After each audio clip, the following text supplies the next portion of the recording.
Hey everybody, thanks for listening to my podcast. If you're looking for social media content for your contracting business, painting contractors, carpenters, electricians, any type of contractor, please check us out on Instagram at Amato Media or check us out on LinkedIn. We can definitely help you all out. So have a great day. Dirty floor, concrete that's cracked, and you decide you want that shiny new epoxy floor installed, but you have no idea where to start. I'm going to help you out today. So maybe you had a friend or family member have theirs done, or you've seen them on YouTube or Facebook. If not, check them out. They have some pretty cool videos. And now you want one too. But how much are they? How long will they last? And where do you start? So where to begin? Finding a reputable contractor for epoxy you can trust is your first step. It's not a project for your typical painting contractor. Remember that. So that should not be your first step. Don't just pop up Google and type in painter. Every painter cannot do an epoxy floor. A reputable epoxy installer or a painting company who has a dedicated epoxy department is the way to go here. Epoxy can be very tricky, and no two applications are the same. Epoxy is very finicky with the surrounding temperatures, moisture in the air, and also surface temperatures. Only an experienced epoxy installer will know what to do and make adjustments along the way. Even a slight difference in the normal dew point can drastically change cure times, dry times, and recoat times of a floor.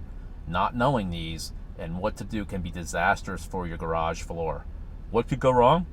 Well, the sheen could be blotchy, the color could be off, the epoxy could eventually fail and peel, not to mention a lot of cosmetic issues. There's just so much that can go wrong. We could do a whole nother video about that. Finding your contractor. Finding your contractor will not be easy. There's not a lot that are fully trained, honestly. There's not a lot of experienced companies out there, and some only do commercial epoxy floors. Steer clear of a painting company who says we also can do floors. If they are a painting company, they should have a totally separate crew who only does floors to be assured they are trained on new applications, products, and any of the issues that come along with them to fully get the results that you want. The right products. Everyone will look to Google as their go-to source of information and see buzzwords such as high solid, Polyaspartic, and more. But remember, even though a company is using those type of products, there are many inferior formulations from one epoxy manufacturer to the next. Meaning, you could be using all the right products, but they could be cheap brands giving you much lower quality epoxy floors. From thinner applications due to poor training of the crews, or thinner coatings due to the low quality of the products. And you won't know this until it's too late, guys. And the recoating of your floor will suffer. So you'll have to recoat your epoxy floor that you've paid for a lot sooner than you would using better products from the get-go. Stick to a professional epoxy floor company that can manage all of this for you. The application process. Most professional epoxy installers will be grinding your floor. This does not mean it needs to be done each time and every time, but to achieve the proper surface for your concrete and the new epoxy, it's usually recommended and determined it needs to be diamond grinded. The company should have a full separate HEPA vacuum attached to the grinder, sucking up all that nasty concrete dust, leaving your home and their workers safe. Proper setup of an area should be noted. Keeping all other areas clean that are not being done is professional and important because it's not easy to get cured epoxy off of surfaces it should not be on. After cleaning all the grease off the floor with specialized products, the company will most likely be grinding and cleaning once more. After cleaning, there are a couple routes a company may go. If it is determined you don't have a vapor barrier, a liquid primer vapor barrier may be used. If you do have one already, they may go direct to the concrete with the epoxy. Remember, each and every step costs money, so any added coats or steps will be an additional cost to your final bill. Very important to know. After the epoxy is put down, now's the time to add your decorative flakes or anti-slip additives.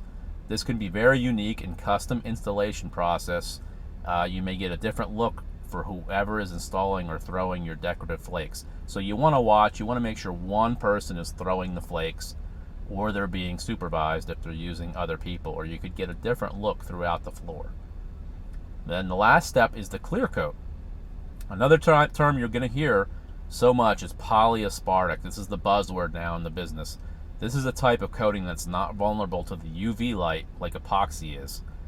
It's hard, and it's a terrific top coat. However, it is difficult to apply. The life of it once mixed is very short, and it is not inexpensive, folks. This is what I would choose, though, if I was doing my house.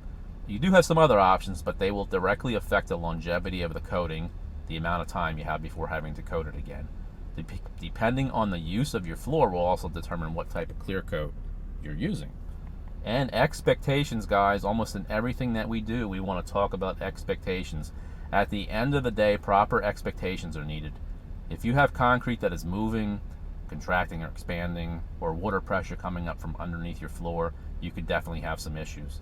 This would not be a failure of the coating itself. If you drop something very heavy, you could chip it. No matter what type you have down on the concrete, remember, floors are extremely tough, but nothing is bulletproof. And proper maintenance. This is an easy part about epoxy floors. They're so easy to maintain. Properly maintaining your epoxy floor and coating is important, but not hard at all. We would love for you just to use a simple combination of dish detergent with some warm water. That's all you need to fully clean anything off your floor if you get to it right away. Do not allow solvents to sit on your floor, and wipe those up right away just to prevent any discoloration. It's that easy. Do this and you could have a floor for years to come with no issues at all. Welcome behind the business scene, presented by Amato Media and your host, Amato.